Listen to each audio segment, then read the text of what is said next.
Hello students, I am Jayesh Patel. Hope you all are well and doing your study properly.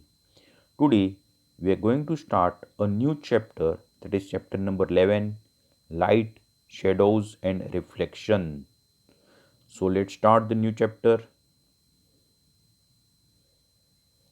We see so many objects around us. On the way to school, we see things like buses, cars, cycles, trees, animals, and sometimes flowers.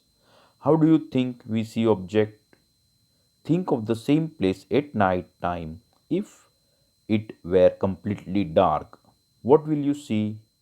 Suppose you go inside a completely dark room. Are you able to see any object in the room? Student, हमें सुबह जब भी sunlight रहती है तभी अपने आजू बाजू की सारी चीज़ दिख जाती है। पर मान लो कि रात में आप एक अंधेरे कमरे के अंदर गए जहाँ पे थोड़ी भी लाइट नहीं है, तो लाइट के अंदर कमरे में रखी कोई भी चीज़ आपको दिखेगी नहीं दिखेगी, correct? But when you light a candle और a torch you can see the object present in the room, isn't it? जैसे आपने कोई लाइट चालू की या तो टॉर्च चालू की तो रूम में रखी सब चीज़ हमें दिखती है। Without light things can not be seen. Light help us see object, मतलब लाइट के बिना हमें कुछ भी नहीं दिखता है। मतलब कोई भी चीज़ देखने में हमें लाइट मदद करती है। The torch bulb is an object that give out light of its own. The sun is another familiar object that gives its own light. जैसे बल्ब है, सन है, वो अपनी लाइट खुद प्रोड्यूस करके चारों ओर उसके फैला देते हैं। During the day its light allows us to see objects like the sun that gives out or emit light of their own are called luminous object। Student याद रखिए, जो चीज़ अपनी खुद की लाइट प्रोड्यूस करती है, जैसे बल्ब है, कैंडल है, सन है, उसे कहते हैं luminous object. What about object like a chair, a painting or a shoe? We see this when light from a luminous object falls on this and then travel towards our eyes।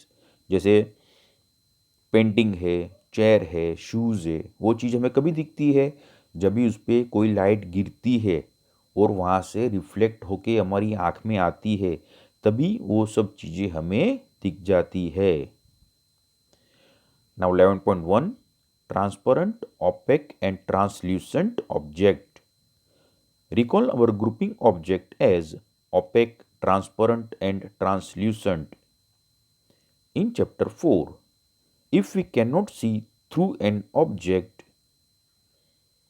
at all, it is an opaque object। जैसे आपकी आँख के सामने आपने कुछ चीज़ रख दी और उसके पीछे वाली एक भी चीज़ हमें दिखती नहीं है, तो आपने आँख की सामने जो चीज़ रखी थी उसे कहते हैं ओपेक। ओपेक चीज़ में से लाइट रेज पास नहीं होती है। If you are able to see clearly through an object it is allowing light to pass through it and is transparent. अभी आपने आपकी आँखों के सामने कोई एक शीट रख दी, फिर भी उसके पीछे रखी हुई सारी चीज़ें हमें दिखती है, क्योंकि आपने आँख के सामने जो शीट रखी थी उसके अंदर से सभी के सभी लाइट रेज पास हो जाते हैं। उसे कहते हैं transparent. There are some object through which we can see but not very clearly. सब objects are known as translucent. कोई कोई चीज़ ऐसी है जिसके पीछे रखी हुई चीज़ों में धुंधली दिखती है, क्लियर भी नहीं दिखती है और टोटली भी नहीं दिखती है, धुंधली दिखती है, उसे बोलते हैं translucent. Now see the activity first. Look around your self and collect as many objects as you can। An eraser, plastic scale, pen, pencil, notebook, single sheet of paper, tracing paper, or a piece of cloth. Try to look at something far away. Through each of these objects is figure 11.1. Is light from a far away object able to travel to your eyes through any of the object? सब चीज़ आपको आपकी सामने आँखों के सामने रखकर उसके पीछे भी रखी हुई चीज़ें देखने की हमें ट्राई करनी है। Record your observation in a table as shown in table 11.1. We see that a given object or a material could be transparent, translucent, or opaque depending on whether it allows light to pass through it completely, partially or not at all. आपने जो चीज़ ली थी हम उसे 3 categories में classify कर सकते हैं। जैसे पहली है ओपेक, बराबर है, बाद में है ट्रांसल्यूसेंट एंड ट्रांसपेरेंट, बराबर। ओपेक का मतलब उसमें से थोड़ी भी लाइट रेस पास नहीं होती है, ट्रांसपेरेंट जिसमें से 100% लाइट पास हो जाती है, और ट्रांसल्यूसेंट जिसमें से थोड़ी लाइट पास होती है और थोड़ी नहीं होती है। तो उसे हमें 11.1 में लिखना है। Now student see the table 11.1। First column object और material where pencil, rubber ball, sheet of writing paper, और student you can add more of the items of your choice. Now see the second column, view through the object possible, that is fully, partially or not at all. अगर आपको fully दिखता है तो लिखना है fully, आपको दिखता ही नहीं है तो लिखना है partially, और आपको धुंधला दिखता है तो आपको लिखना है not at, मतलब partially लिखना है, और थोड़ा भी नहीं दिखता है तो आपको लिखना है not at all. In third column, we have to decide whether the object is opaque, transparent or translucent. आपको जो ऑब्जेक्ट है वो थोड़ा भी नहीं दिखा तो हमें लिखना है ओपेक। अगर आपको ऑब्जेक्ट पूरा दिखा तो हमें लिखना है ट्रांसपेरेंट, और जो ऑब्जेक्ट है वो आपको धुंधला दिख रहा है, क्लियरली नहीं दिख रहा है, तो आपको लिखना है translucent. Now topic number 11.2, what exactly are shadows. Activity 2.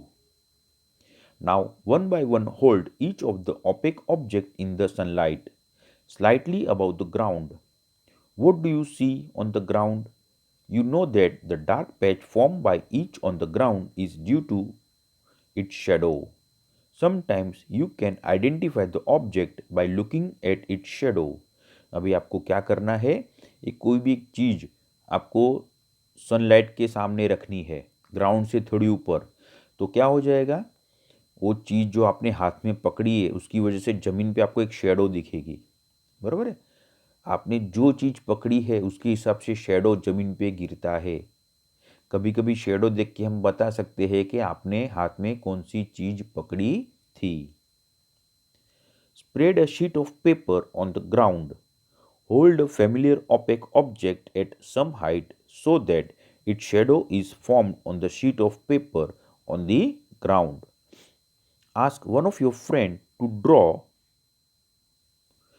the outline of the shadow while you are holding the object. आपको एक ऑब्जेक्ट हाथ में पकड़ना है, उसका जो शेडो जमीन पे गिरता है, जो शीट पे गिरता है, आपको फ्रेंड को बोलना है ये शेडो की आउटलाइन बना ले। इस तरह से आपको 4-5 ऑब्जेक्ट हाथ में पकड़ने हैं और आपके फ्रेंड को उसकी आउटलाइन ड्रॉ करनी है। Now ask some other friend to identify the object from this outline of shadows. How many objects are they able to identify correctly? अभी आपको जो कोई तीसरा फ्रेंड है उसको बुलाओ, उसको पूछो कि जो आउटलाइन ड्रॉ की है वो कौन से ऑब्जेक्ट की है, आपका फ्रेंड उसे पहचान पाता है या नहीं। Do you observe your shadow in a dark room और at night when there is no light. जब भी लाइट नहीं है तभी आपको आपकी शेडो दिखती है। Do you observe a shadow when there is just source of light and nothing else. अभी सिर्फ लाइट सोर्स है पर और कुछ भी चीज नहीं है तो आपको शेडो दिखती है। It seems we need a source of light and an opaque object to see a shadow. Is there anything else required? Now activity 3. This is an activity that you will have to do in the dark. In the evening, go out in an open ground with a few friends. Take a torch and a large sheet of cardboard with you. Hold the torch close to the ground and shine it upwards so that its light fall on your friend's face. You now have a source of light that is falling on an opaque object. If there were no trees, building, or any other object behind your friend, would you see the shadow of your friend's head? आपको एक torch जमीन पे रख के उसकी जो light rays है आपके फ्रेंड के फेस पे गिरानी है, तो आपका फ्रेंड का फेस इल्यूमिनेट हो जाएगा, चमकने लगेगा। पर अगर उसके पीछे कुछ भी नहीं है तो आपके फ्रेंड का जो फेस है उसका शेडो आपको दिखेगा? नहीं दिखेगा, बरोबर। This does not mean that there is no shadow. After all, the light from the torch is not able to pass through his body to the other side. मतलब शेडो नहीं होगा, ये तो पॉसिबल ही नहीं है, क्योंकि जो लाइट रेज उसके फेस पे गिरती है वो वहाँ से आगे नहीं जा सकती है। उसका मतलब उसके पीछे शेडो तो होना ही चाहिए। Now ask another friend to hold the cardboard sheet behind your friend. Is the shadow now seen on the cardboard sheet? Please see the figure 11.3. One girl is holding a torch in her hand and the light is falling on your friend. And the shadow of your friend is falling on the cardboard. Is it clear? Thus, the shadow can be seen only on a screen. The ground walls of a room, a building, or other such surfaces act as a screen for the shadows you observe in everyday life. Shadows gives us some information about shapes of object. Sometimes shadow can also mislead us about the shape of the object. In figure 11.4 are a few shadows that we can create with our hand and make believe that they are shadows of different animals. Please see the figure 11.4. There are so many faces of some animals which is created by our hand only. अगर shadow देखेंगे तो आपको क्या लगेगा, अरे यहाँ पे तो एनिमल्स है, पर रियली में वहाँ पे एनिमल्स है नहीं है। वहाँ पे तो आपके या तो आपका फ्रेंड का हैंड है जिसके ऊपर लाइट सोर्स गिर रही है और उसके पीछे उसका शेडो क्रिएट हो रहा है। Student, this is a very much important activity. You can try this by yourself at home. Now see activity 4. Place a chair in the school ground on a sunny day. What do you observe from the shadow of the chair? एक chair आप ground में रखो, उस पर sunlight गिरनी चाहिए, उसके shadow देख के आपको क्या लगता है? शेडो देख के पता चलता है कि चेयर है या नहीं है। चेयर को और थोड़ी घुमा लो, फिर देखो शेडो में कुछ चेंजेस आ रहा है। ठीक है। Does the shadow give an accurate picture of the shape of the chair? Yes student, जो शेडो है, शेडो देखते हम बता सकते हैं कि शेडो चेयर क्या है, या तो ऑब्जेक्ट जो रखी है वो चेयर है?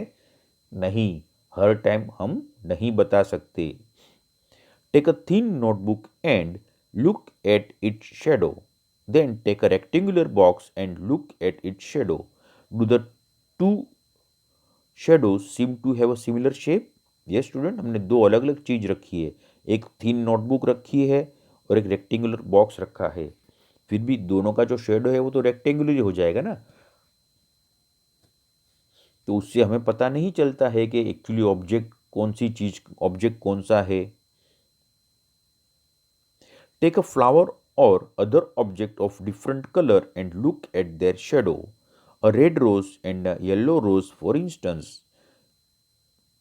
A red rose and a yellow rose, for instance, do the shadows look different in colors when the colors of the object are different? Yes, student, red rose और येलो रोज का shadow किस तरह से गिरता है, कौन से कलर का होता है?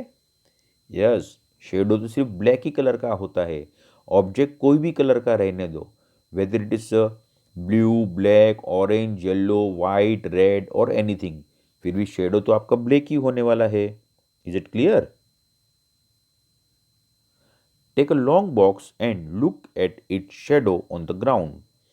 When you move the box around, you may see that the size of the shadow changes. एक रेक्टेंगुलर बॉक्स आपने लिया है, उसको उसका शेडो को आप ऑब्जर्व कर रहे हो, बराबर है। फिर बॉक्स को अलग अलग एंगल से हिला के देखो, अलग अलग एंगल से होल्ड करके देखो कि जो शेडो गिर रहा है उसमें कुछ चेंजेस आ रहा है। When you move the box around, you may see that the size of the shadow changes. When is the shadow of the box the shortest?